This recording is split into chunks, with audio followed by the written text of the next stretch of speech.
पाकिस्तान के digital landscape में एक नाम है जो हर किसी की जुबान पर है, डकी भाई।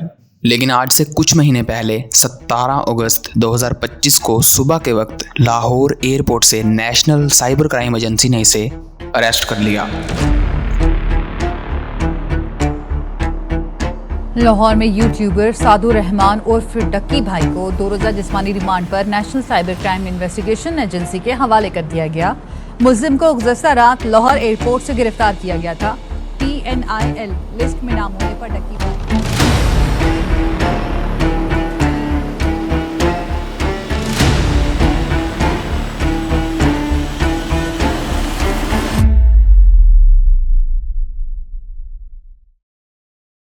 डकी भाई असली नाम सादुर रहमान। ये पाकिस्तान के सबसे पॉपुलर यूट्यूबर्स में से एक है जिसकी पहचान रोस्टिंग और कॉमेडी कंटेंट की वजह से बनी। इसने अपना यूट्यूब करियर 2017 में शुरू किया था और अपनी बोल्ड और कंट्रोवर्शियल रोस्टिंग वीडियोस की वजह से बहुत जल्द मशहूर हो गया। बाद में डक्की भाई ने अपनी वाइफ अरूब जतोई के साथ फैमिली व्लॉग्स शुरू किए और ये भी काफी पॉपुलर हुए। इस ट्रांसफॉर्मेशन ने डक्की भाई को रोस्टर से कंप्लीट फैमिली एंटरटेनमेंट बना दिया। इसके चैनल पर मिलियंस ऑफ सब्सक्राइबर्स हैं और ये पाकिस्तान के टॉप डिजिटल क्रिएटर्स में आता है। अब दोस्तों, आज से करीब 2 महीने पहले जब डक्की भाई दुबई जा रहा था तो 17 अगस्त 2025 को Sunday morning Allama Iqbal international airport Lahore से national cyber crime investigation agency ने इसे अरेस्ट कर लिया। ये गिरफ्तारी इतनी अचानक थी कि किसी ने एक्सपेक्ट तक नहीं किया था। इस पर इल्ज़ाम है कि इसने अपने यूट्यूब चैनल पर इलीगल गैम्बलिंग और बैटिंग ऐप्स जैसे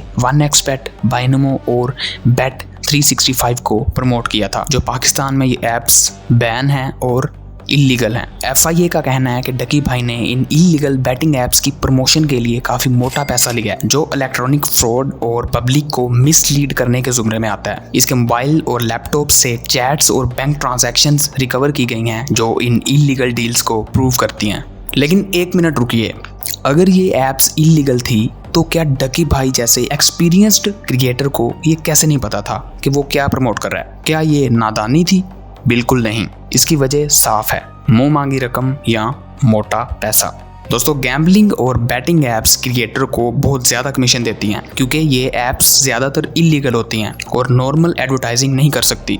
एक अंदाजे के मुताबिक इस तरह की प्रमोशन के लिए इन्फ्लुएंसर्स को लाखों या करोड़ों में पेमेंट मिलती है, जो नॉर्मल ब्रांड डील से काफ़ी ज़्यादा है। डकी भाई ने इस चीज़ को सीरियसली नहीं लिया और सोचा कि शायद किसी को पता नहीं चलेगा, लेकिन ये बहुत बड़ी गलती थी। इसकी सज़ा डकी भाई अब भुगत रहा है। ये करीब 2 महीने से जेल में है और अभी तक इसकी बेल नहीं हुई।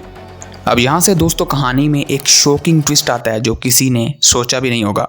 नेशनल साइबर क्राइम एजेंसी का एक ऑफिसर सुहेब रजा, जो फैसलाबाद से था और इस केस की इन्वेस्टिगेशन कर रहा था, वो डकी भाई की फैमिली और उसके लॉयर से सीक्रेटली कांटेक्ट करता है और डायरेक्टली कहता है 1.5 करोड़ रुपए दो वरना डकी भाई की मुश्किलात और बढ़ जाएंगी।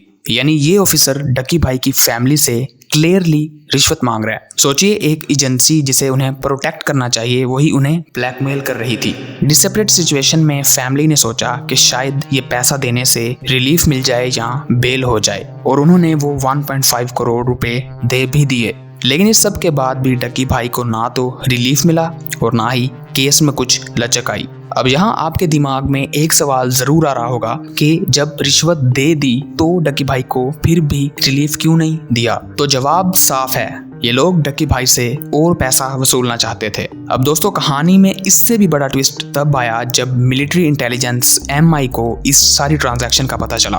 उन्होंने बिल्कुल खामोशी से और चुपचाप इस सब केस की इन्वेस्टिगेशन शुरू की और जो निकला वो आपको शॉक कर देगा। मिलिट्री इंटेलिजेंस ने पता लगवाया कि नेशनल साइबर क्राइम एजेंसी के अंदर पूरा करप्शन का नेटवर्क चल रहा था। ये कुछ ऑफिसर्स का एक ऑर्गेनाइज्ड गैंग था जो कुछ ऐसे काम करता था। पहले ये लोग इलीगल एक्टिविटीज करने वाले लोगों को पकड़ते थे, फिर उन्हें डराते थे कि हमारे साथ मिलिट्री बैकिंग है, यानी हमारे साथ मिलिट्री इंटेलिजेंस के भी लोग हैं, जबकि ये सरासर झूठ था। विक्टिम डर जाता और इनकी मुंह मांगी रिश्वत डील कर लेता। फिर ये ऑफिसर्स केस को सेटल कर देते या रिलीफ दिला देते थे। मिलिट्री इंटेलिजेंस ने यह पता लगवाया कि इन लोगों ने सिर्फ डकी भाई से ही ये रिश्वत नहीं ली, बल्कि कॉल सेंटर्स और इंटरनेशनल स्कैमर से भी ये लोग प्रोटेक्शन मनी लेते थे। यानी जो इलीगल कॉल सेंटर थे उनसे महीना लेते थे। इन ऑफिसर्स के गैंग में deputy director Usman, inspector Irfan और 2-3 और भी ऑफिसर्स इस नेटवर्क का हिस्सा थे। अब 5 ऑफिसर्स को मिलिट्री इंटेलिजेंस ने पकड़ लिया है और बताया ये जा रहा है कि इन 5 ऑफिसर्स ने अपनी गलती मान भी ली है। MI का कहना है कि इस गैंग में और भी लोग हो सकते हैं और इसमें सरफराज चौधरी, जिसने ओरिजिनली डक्की भाई के खिलाफ केस बनाया था, वो भी इस करप्शन नेटवर्क में इन्वॉल्व्ड बताया जा रहा है। इसके अलावा अगर हम अब सबसे इम्पोर्टेंट सवाल की बात करें कि डक्की भाई को रिलीफ मिलेगा या नहीं, तो दोस्तों फिलहाल सिचुएशन कॉम्प्लिकेटेड है। एक तरफ ऑफिसर्स जो उनसे पैसे लेकर करप्शन कर रहे थे उन्हें पकड़ा जा चुका है और ये डक्की भाई के लिए एक अच्छी बात है क्योंकि अब उनका केस करप्ट इन्वेस्टिगेशन से सेफ है।